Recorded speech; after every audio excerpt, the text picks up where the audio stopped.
Intensive interaction was developed throughout the 1980s at a special school in Hertfordshire where I was the head teacher and principal. It was pretty much a whole team effort. We did the work in two ways. Firstly by, and I think I remember it was a very sensitive and gentle process of trial and error experimentation.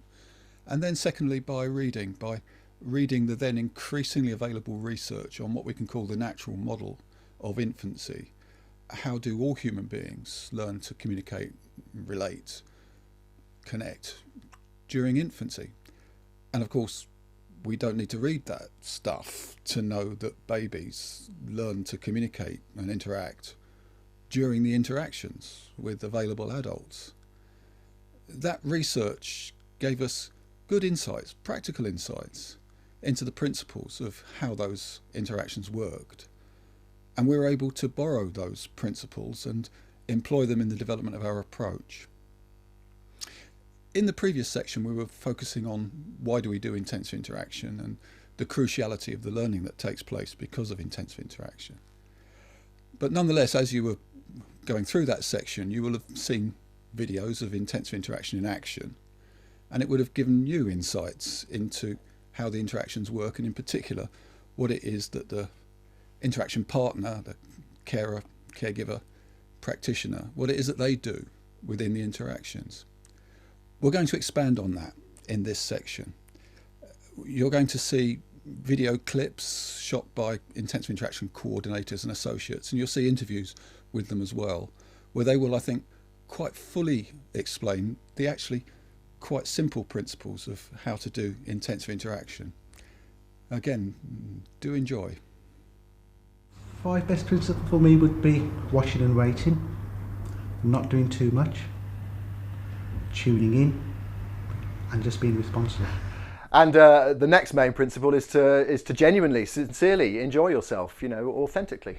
Well, look to enjoy it, because one of the kind of main things about interaction, it's this mutual enjoyment. We should enjoy it, our service user or our learner will enjoy it.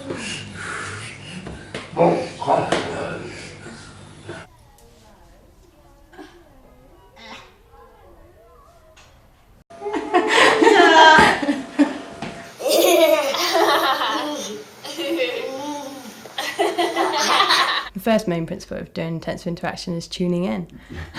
When you really observe the person that you're working with, you listen to them, you watch what they're doing and you respond to them, so you're really tuned into them, their behaviours, their attitudes and what they're doing. Tuning in, so listening with all of your senses to that person.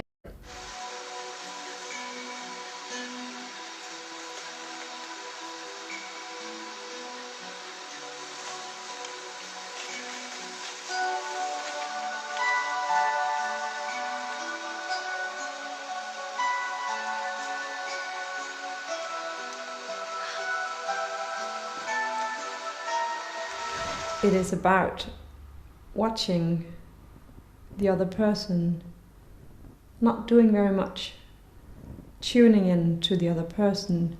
Always being available, having an available look, the look on your face, that you're enjoying it, that you're available, that you're there for them. And almost synchronise yourself with what they're doing. Take your time, pause, wait, give the person time to respond.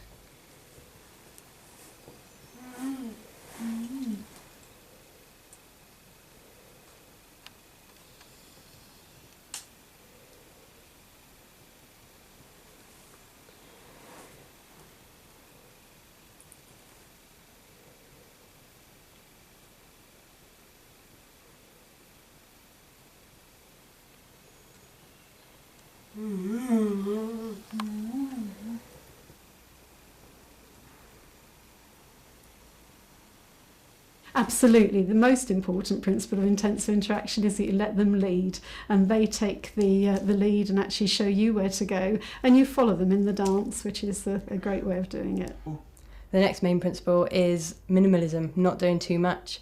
Let the person lead, let their behaviours lead what you're doing. You follow them, you join in with them, you imitate them. Let them lead for a change, not us leading them. Don't do too much.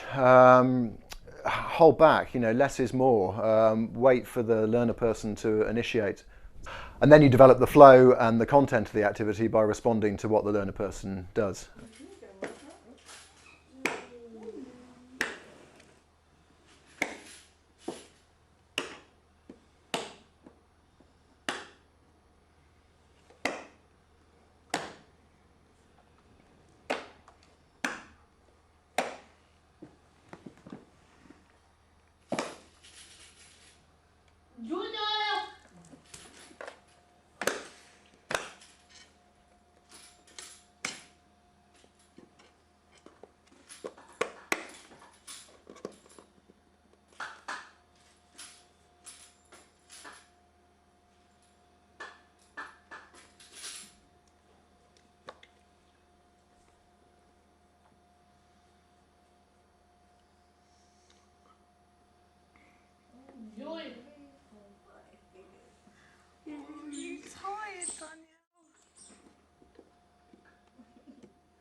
And the other important thing is that you just don't do too much. It's very easy to get carried away when you're in the middle of an interaction. Yeah, not doing too much is very critical, very important. Again, we've often bombarded the people that we're working with too much communication.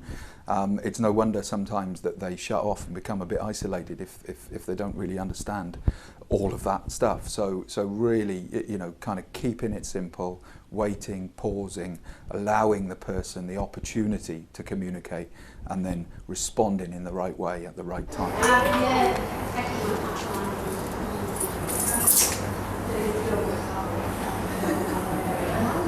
That's not very true.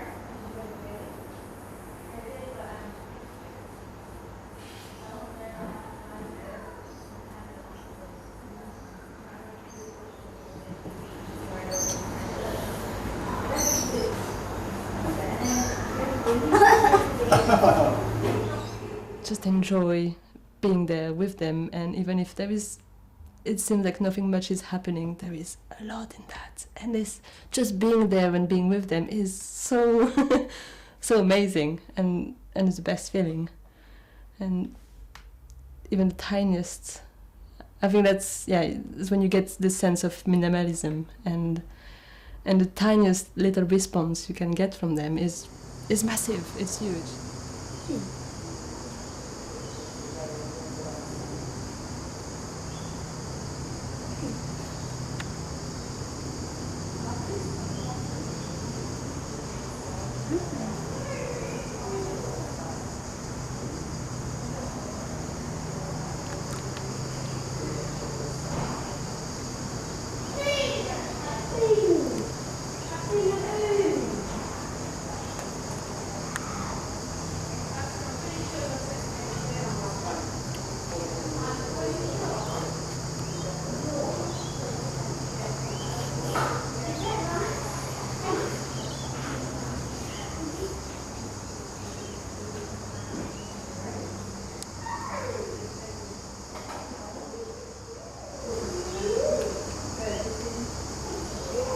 Sometimes they might need to pause or wait to process the information and to decide what they're going to do next in the interaction.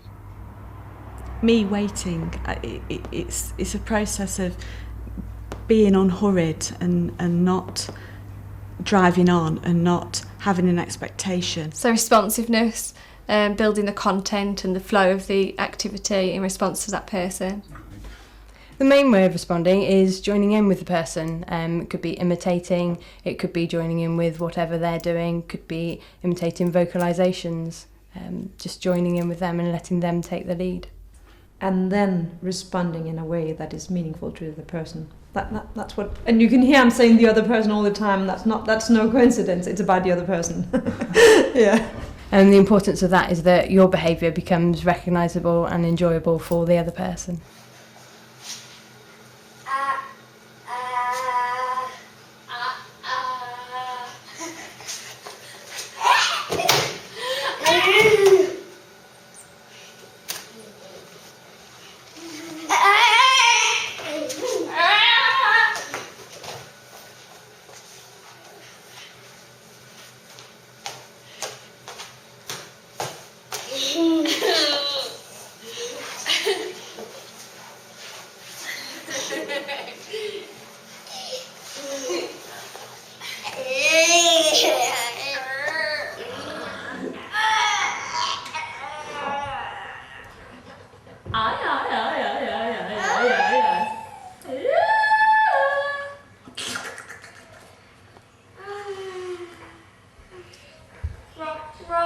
Rock that body. Gentle. Boom, boom, boom, boom.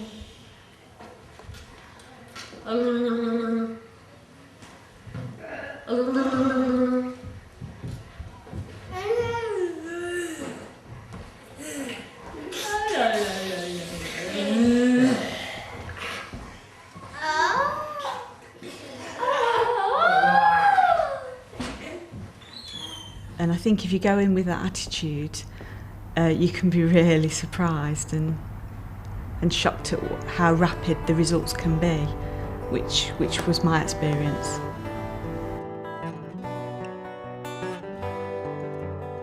Well, I hope you enjoyed that sequence of lovely videos, and while you were watching it, I hope you had the sensation that really intensive interaction, it's beautifully simple, isn't it?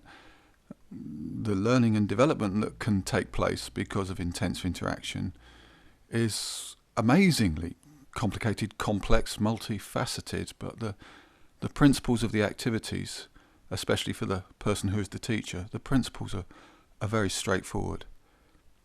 Let's just say something about that word teacher. Intensive interaction was developed in classrooms by teachers. However, intensive interaction is for everybody. It's for practitioners of all disciplines, and that's what we're implying here. Whoever you are when you're in these circumstances, if you're the more experienced person, we're thinking about you as the teacher, and the less experienced person, the person who is still learning and developing communication concepts and abilities, this is the learner. But you could be a teacher, speech and language therapist, care worker, nurse, physiotherapist, parent, brother, sister. We're all the teachers. And let's conclude this section with another straightforward thought as well about the principles. It's a very down-to-earth activity, isn't it, intensive interaction? The main resource is nothing fancy. The main resource is you, a person. Face, voice, body, sense of presence. All you have to do is follow these principles. Carefully perhaps, but follow the principles, and perhaps bear in mind the two main things. Learn the art of not doing too much and dominating and driving the activity. Try not to do that. And learn this sense of tuning in, this sense of observation and timing. Giving the person who is the learner, giving them plenty of space in which to operate.